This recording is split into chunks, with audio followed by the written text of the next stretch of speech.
Bonsoir à toutes et à tous, bienvenue sur Monaco Info. Nous sommes le jeudi 6 avril, voici les titres.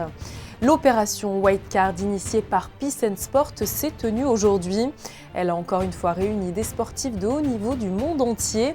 Tous ont célébré la journée internationale du sport au service du développement et de la paix. Plus d'informations à suivre aux côtés de Fabien Bonilla.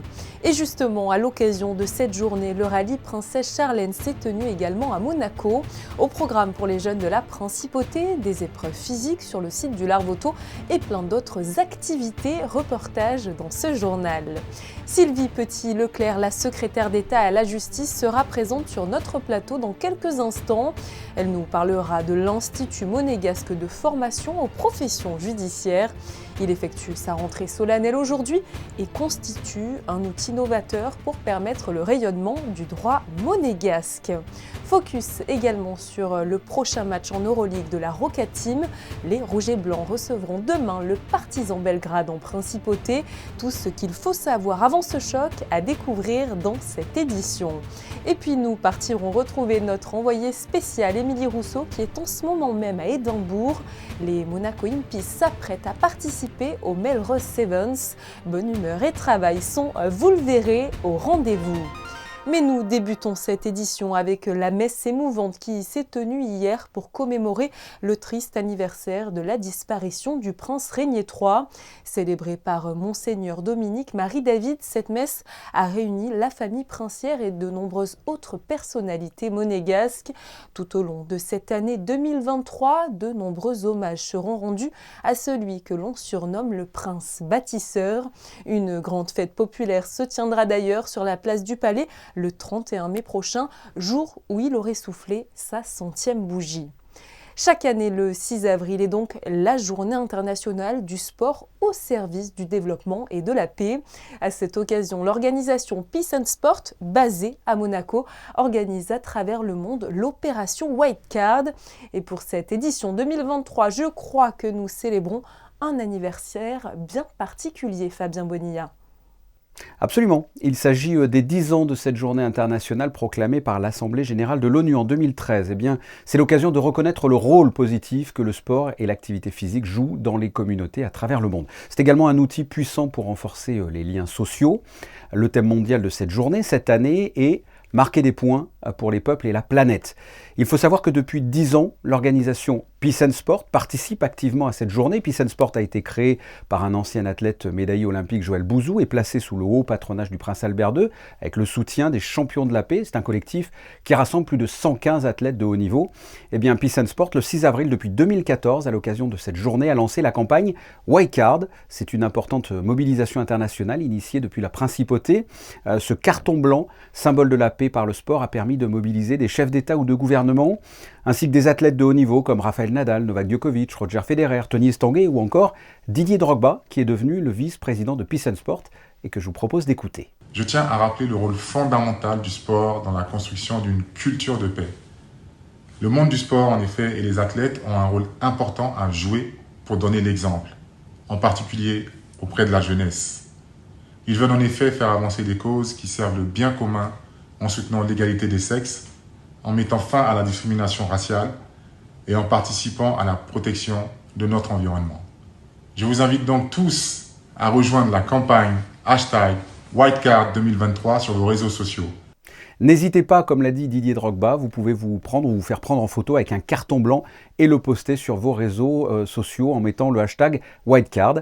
Et symboliquement, vous aurez apporté votre contribution à cette journée suivie internationalement, à commencer par Monaco avec le rallye Princesse Charlène qui a rassemblé ce jeudi des élèves de 3e pour les sensibiliser à cette journée en collaboration avec la Fondation de la Princesse.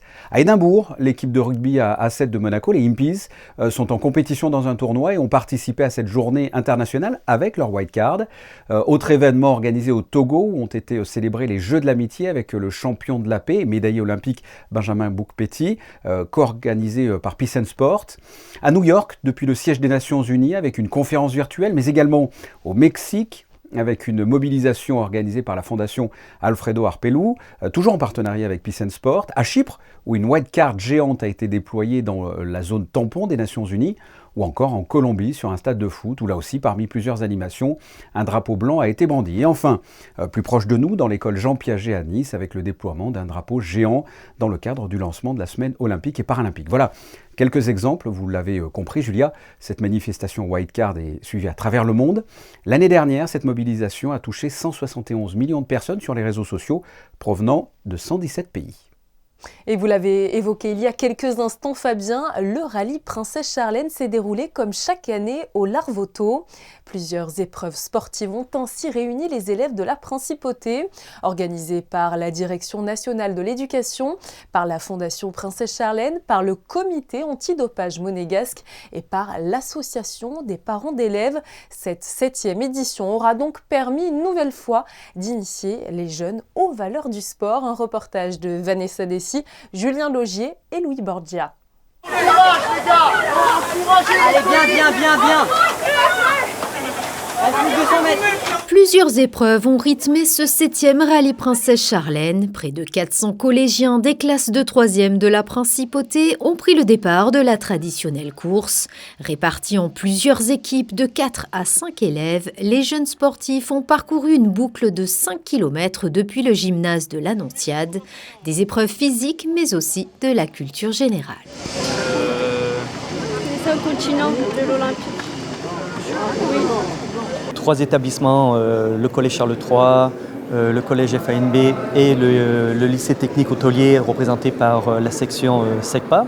Donc 400 élèves qui sont rassemblés pour à la fois donc, le rallye Princesse Charlène avec 2 épreuves sportives, un QCM, donc, et en parallèle une conférence où les élèves sont sensibilisés sur la fondation Princesse Charlène et aussi sur l'organisation de la paix par le sport, Peace and Sport.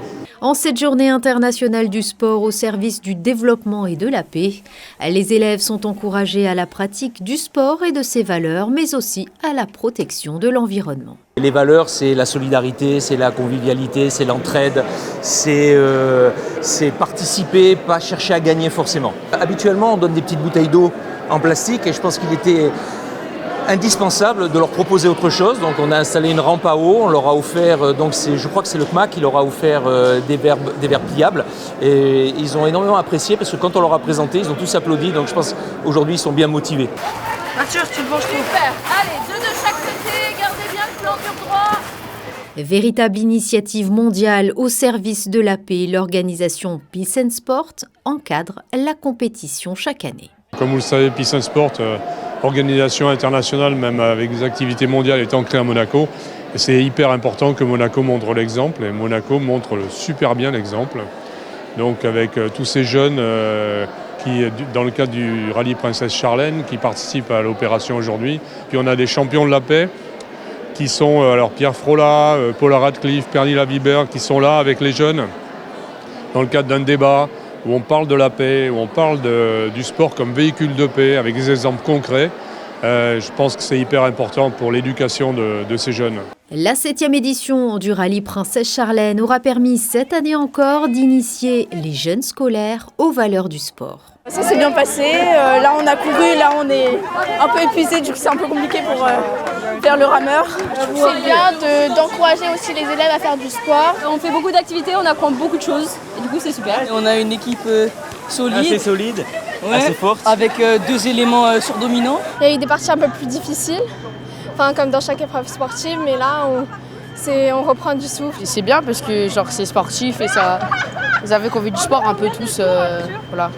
Même si d'habitude on n'en fait pas ou quoi, enfin voilà, ça peut nous booster. Il nous manque encore un peu de combativité pour réussir à finir, c'est dur. C'est de l'état d'esprit, mais on va y arriver. Tous les établissements ont été récompensés, mais ce sont les élèves d'FANB qui montent sur la plus haute marche du podium et qui remportent cette 7e édition du rallye Princesse Charlène. Ce jeudi 6 avril était aussi marqué par la toute première rentrée de l'Institut monégasque de formation aux professions judiciaires, un nouvel outil qui répond aux spécificités du droit monégasque et à son rayonnement. Pour nous en parler, nous retrouvons Sylvie Petit-Leclerc, la secrétaire d'État à la justice.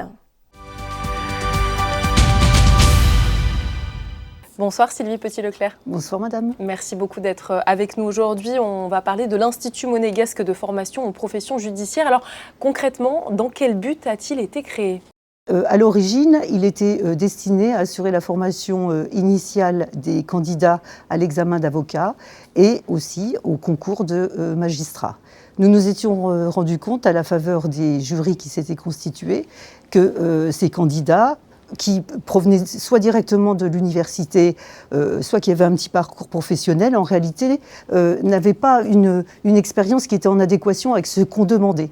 Et on a estimé qu'une formation était indispensable.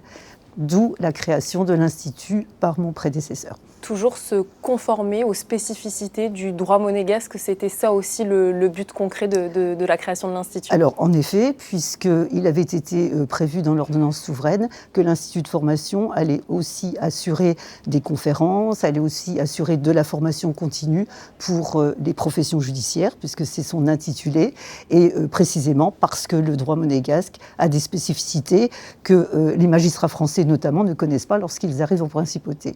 Quel est justement le profil des personnes qui vont effectuer cette première rentrée solennelle ? Voilà, est-ce que ce sont des étudiants en droit ? Viennent-ils d'autre part ? Expliquez-nous un petit peu. Alors, nous avons donc cette formation initiale qui vient de commencer et qui est destinée aux jeunes étudiants ou aux personnes qui ont pu déjà travailler comme collaborateurs chez les avocats. Et puis, nous avons aussi déjà organisé des sessions de formation continue pour les magistrats, les greffiers, les policiers, les huissiers et les notaires. Et ces formations ont porté sur la nouvelle législation qui a été mise en œuvre depuis le 9 décembre 2022 et qui est relative notamment à la réforme de la procédure pénale, aux saisies, confiscations des produits du crime et à l'entraide pénale internationale. Qu'est-ce que vous attendez personnellement de votre côté de cet institut ? Je crois que ça a été un long travail, vous parliez de votre prédécesseur, mais c'est un projet qui vous tenait un petit peu à toutes et tous vraiment, vraiment à cœur. Absolument, nous en parlions beaucoup, Madame le Président du tribunal de première instance et moi, j'étais procureur général à l'époque, parce qu'en effet, il nous apparaissait, et précisément parce qu'il y a des spécificités, que cet institut était important. Il l'est aussi parce que ça peut être un élément, un point, enfin un vecteur, si vous voulez, de la présentation du droit monégasque que les Français ne connaissent pas, et pour donner précisément un éclat particulier à la jurisprudence et à la législation monégasque. L'Institut comprendra également un conseil scientifique qui va se réunir d'ailleurs aujourd'hui pour la toute première fois. À quoi va-t-il servir ? Alors le conseil scientifique est composé désormais du directeur des services judiciaires qui le préside, mais aussi, et c'est une grande nouveauté, d'un directeur scientifique. Il m'est apparu en effet que je devais être assistée d'une personne parce que j'ai aussi d'autres obligations comme vous pouvez l'imaginer, donc c'était important pour moi. Il s'agit d'un professeur d'université de Nice et qui connaît parfaitement Monaco et le fonctionnement des institutions et qui lui-même s'est déjà beaucoup impliqué dans cet institut. Et j'ai également souhaité que l'Institut, en tout cas le conseil scientifique, soit ouvert à des universitaires, à des professeurs d'université ou des maîtres de conférences qui ne soient pas issus d'universités françaises. Pour moi, c'est très important d'ouvrir à des personnes étrangères, enfin, les Français sont étrangers aussi, mais à des personnes étrangères, qui viennent d'autres horizons, qui peuvent apporter de la fraîcheur, qui peuvent apporter du pragmatisme, qui peuvent apporter des tas d'idées aussi, pour imaginer les sujets qui pourront être traités par cet institut, et qui pourront aussi nous aider à identifier les personnes idoines qui pourront intervenir et participer à ces formations. Un mot également sur un appel à candidature, puisque vous espérez l'arrivée d'un nouveau procureur général, je crois. Alors en effet, nous avons 2 appels à candidature, en effet pour le poste de procureur général et pour le poste de premier président, donc 2 postes importants pour la justice monégasque. Les appels à candidature sont désormais clos et nous attendons maintenant que la France veuille bien nous envoyer les candidats pour que le Haut Conseil de la magistrature monégasque puisse se réunir à l'effet de désigner en tout cas de donner un avis sur la bonne personne qui pourrait convenablement remplir ce rôle, afin que Son Altesse Sérénissime le Prince Souverain puisse choisir parmi ses candidats. Merci à vous, Sylvie Petit-Leclerc. C'est moi qui vous remercie, madame.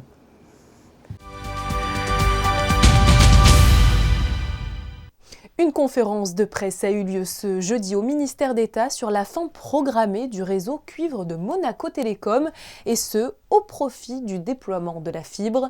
Les conséquences et les enjeux de ce changement avec Sandrine Nègre et Olivier Bonello.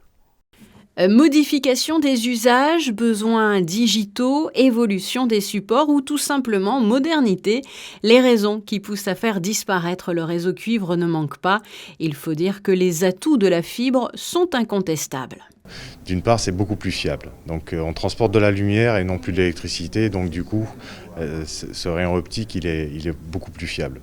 Il est plus aussi capacitif puisqu'on atteint des débits maintenant de 10 gigas au plus haut débit de Monaco Télécom, alors qu'on était limité à 60 mégas sur le réseau cuivre. Et puis c'est moins énergivore. Donc il faut aussi prendre conscience que l'empreinte environnementale de la fibre est beaucoup moindre que celle du réseau cuivre.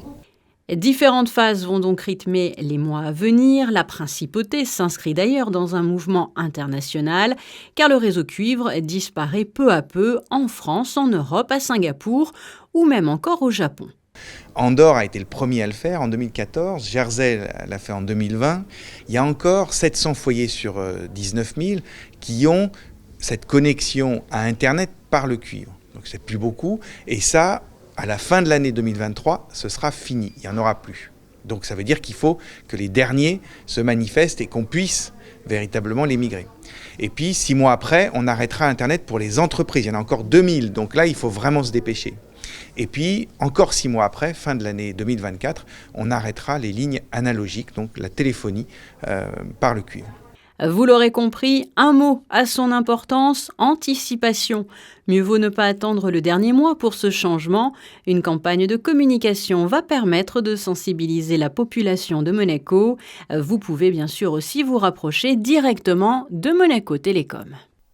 Et chaque vendredi matin, les habitants du Rocher pourront désormais bénéficier de fruits et de légumes frais juste en bas de chez eux. En effet, un maraîcher prendra place une fois par semaine pour proposer le meilleur des cueillettes de la saison. Profitez-en. Nous rouvrons une page de sport dans ce journal. La Roca Team, déjà qualifiée pour les playoffs d'Euroleague, reçoit ce vendredi le Partizan Belgrade de Mathias Le Sor et de Danilo Andzujic, 2 anciens monégasques. Le club serbe 7e cherche à valider sa position dans le top 8 alors que les Roca Boys voudront eux prendre leur revanche du match aller. Présentation de ce combat par Yannick Debever et Arnaud Humbert. C'était une défaite qui avait fait mal au crâne des Monégasques. Dans la Stark Arena, le Partizan Belgrade avait passé 100 points à Monaco qui avait complètement abandonné en fin de match. Une attitude que les joueurs regrettent et comptent bien faire oublier ce vendredi. I think it's a really big opportunity for us to tie the series against us. We went over there. It was a tough game for us. We lost on the road. So just coming back home, we want to continue our home stretch because we usually play really well at home. So we want to continue that against this team. Le Partizan Belgrade est une équipe en forme et en confiance avec 2 succès récents face à l'Olympiakos et le Real Madrid, auxquels ils ont passé 104 points. Une équipe très offensive qu'il va donc falloir stopper à Gaston Médecin. Oh yeah, one of the best coaches, like all time, is there, and there is no just boxing out, and it's not so simple, or defending the fast break. I think we know who are the key players, but they really played a great team basketball. They are really aggressive for 40 minutes, and they kept this good atmosphere, through all game. En cas de victoire, le Partizan serait qualifié pour les playoffs d'Euroleague, tandis que Monaco ne joue plus que sa position finale parmi le top 4. Ce match, face à un redoutable adversaire, pourrait donc servir de préparation en vue des quarts de finale. I heard, like a lot of teams, who are fighting for the playoffs, want to play us. They want to avoid Barca, Real, and for us, this is a bit offending. You cannot wish to play against us. You have to be having, certain, let's say, fear, concern, or you don't want to play Monaco here. So we have to give the statement on this too. Pour cette rencontre, la Roca Team devra encore se passer de Chima Moneke, dont la blessure à la jambe a du mal à se résorber. Monaco Partizan, ce sera également l'occasion de revoir sur le parquet de Gaston Médecin Danilo Andjusic et Mathias Le Sort, deux joueurs très appréciés des supporters. C'est une rencontre qu'il faudra suivre attentivement à bien des égards ce vendredi à 21h.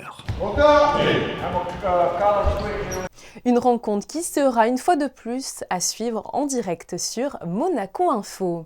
Fabien Bonilla nous a dévoilé quelques images en ce début de journal des Monaco Impies avec leur white card. Ils sont en effet actuellement en Écosse où ils s'apprêtent à participer au Melrose Sevens.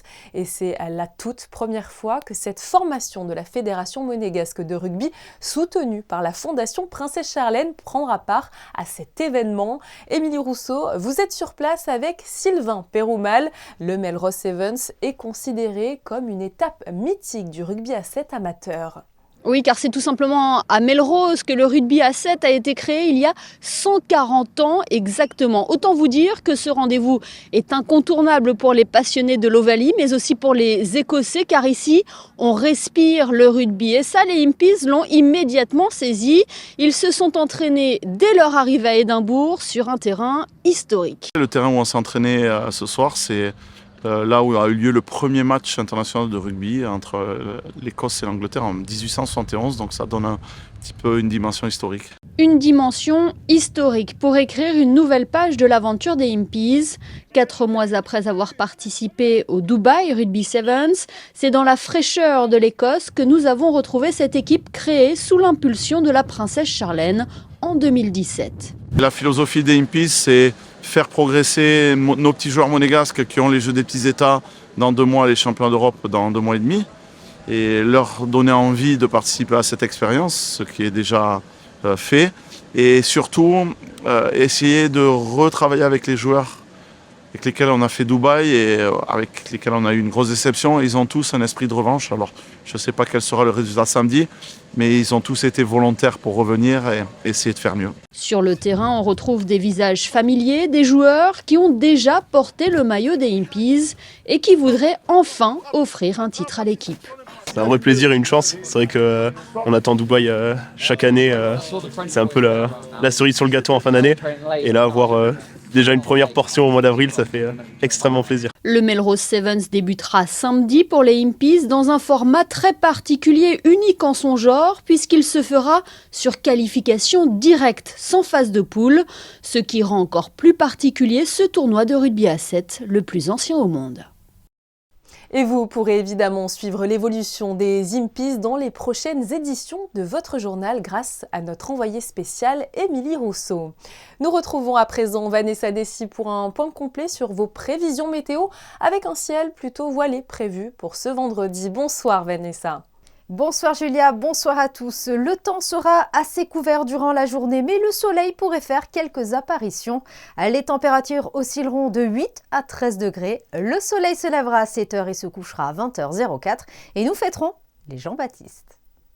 2023 marque les 10 ans de la Journée internationale du sport au service du développement et de la paix. C'est vrai, on vous a largement parlé dans ce journal des célèbres white cards.